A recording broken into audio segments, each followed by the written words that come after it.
नमस्कार विद्यार्थी मित्रांनो, स्वागत आहे तुम्हा सर्वांचं आपल्या या यूट्यूब चॅनलवरती. विद्यार्थी मित्रांनो, आज आपण या व्हिडिओमध्ये पाहणार आहोत मुख्यमंत्री युवा कार्य प्रशिक्षण योजनेतील प्रशिक्षणार्थ्यांसंदर्भात आलेली एक महत्त्वपूर्ण अपडेट. त्यामुळे तुम्ही हा व्हिडिओ अगदी शेवटपर्यंत पाहायचा आहे. तर आदरणीय लोकनेते बालाजी पाटील चाकूरकर साहेब यांच्या समवेत राज्यातील युवा प्रशिक्षणार्थ्यांचं एक शिष्टमंडळ काल मुंबई येथील कौशल्य विकास विभागाचे सहाय्यक उपायुक्त श्रीमान माळीसाहेब यांच्या समवेत अधिकृतपणे बैठक पार पडली. या बैठकीमध्ये नेमकी काय चर्चा झाली, कोणते मुद्दे मांडण्यात आले, हे आपण या व्हिडिओच्या माध्यमातून सविस्तर पाहणार आहोत. त्यामुळे तुम्ही हा व्हिडिओ अगदी शेवटपर्यंत पाहायचा आहे.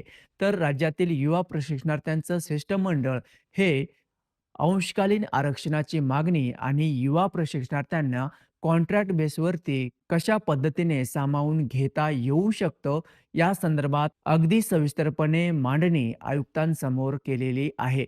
यामध्ये मुद्दा क्रमांक 1, ज्या युवा प्रशिक्षणार्थ्याने सलग 11 महिन्याचं कार्यप्रशिक्षण पूर्ण केलेले आहे, तसेच ज्यांनी सी-टी-ई-टी, टी-ई-टी आणि टेट 2025 परीक्षा उत्तीर्ण झालेले आहेत, अशा प्रशिक्षणार्थ्यांना येणाऱ्या आगामी शिक्षक पदभरतीमध्ये प्रथम प्राधान्य देण्यात यावे, असा पहिला क्रमांकाचा मुद्दा अगदी सविस्तरपणे मांडण्यात आला.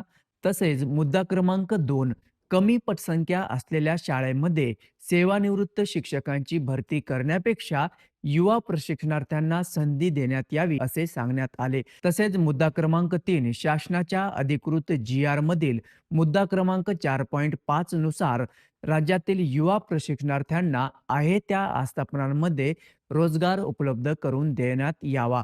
तसेच नागपूर येथील हिवाळी अधिवेशन दरम्यान लोटांगण मोर्चामध्ये जो युवा प्रशिक्षणावरती लाठीचार्ज करण्यात आला, या लाठीचार्जमध्ये जे दोषी असतील त्यावरती योग्य कार्यवाही करण्यात यावी, असंही सांगण्यात आलं. तसेच मुद्दा क्रमांक 6, ज्या प्रशिक्षणार्थ्यांची 12वी, आय-टी-आय आणि डिप्लोमा ज्यांनी कंप्लीट केलेलं आहे, अशा प्रशिक्षणार्थ्यांना त्यांच्या शैक्षणिक अर्हतेनुसार आहे त्या ठिकाणी, आहे त्या आस्थापनांमध्ये कशा पद्धतीने त्यांना सेवेमध्ये सामावून घेण्यात येऊ शकतं, या संदर्भात विचार करावा. तसेच मुद्दा क्रमांक 7, राईट टू एज्युकेशननुसार राईट टू सर्व्हिस ॲक्ट हा विधान भवनामध्ये पारित करण्यात यावा.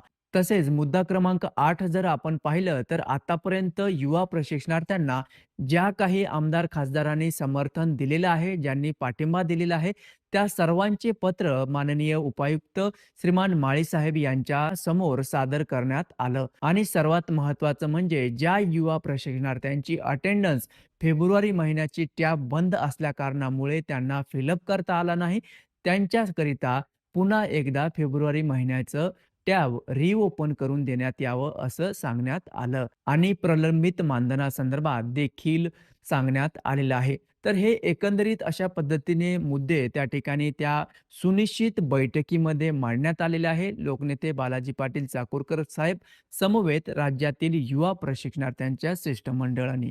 ओके. या बैठकीमध्ये या मुद्द्यांवरती चर्चा झाली. या चर्चेदरम्यान पॉझिटिव्ह दृष्टिकोनातून श्रीमान माळी साहेबांनी देखील रिस्पॉन्स दिलेला आहे आणि पुढील जी काही कारवाई असेल त्या कारवाईस्तव आपण माहिती पाठवू, असं देखील त्यांच्या मार्फत सांगण्यात आलेलं आहे. आणि राहिला प्रश्न प्रलंबित मानधनासंदर्भात, तर ज्या प्रशिक्षणार्थ्यांचं मानधन अद्याप त्यांच्या बँक खात्यामध्ये जमा झालं नाही, निधीची पूर्तता करण्यासंदर्भात वरिष्ठांशी चर्चा करू, असं देखील त्यांच्या मार्फत सांगण्यात आलेलं आहे. तर एकंदरीत या मुद्द्यांवरती चर्चा पार पडली.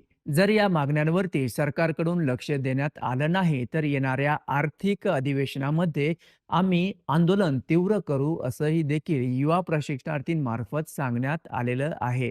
तर ही काही महत्त्वपूर्ण अपडेट होती, जे की आपल्या चॅनलच्या माध्यमातून मी तुमच्यापर्यंत शेअर करण्याचा प्रयत्न केलेला आहे. यावर तुमचं काय मत आहे? तुम्ही नक्की कमेंट्स करून तुमच्या प्रतिक्रिया या ठिकाणी देऊ शकता. धन्यवाद.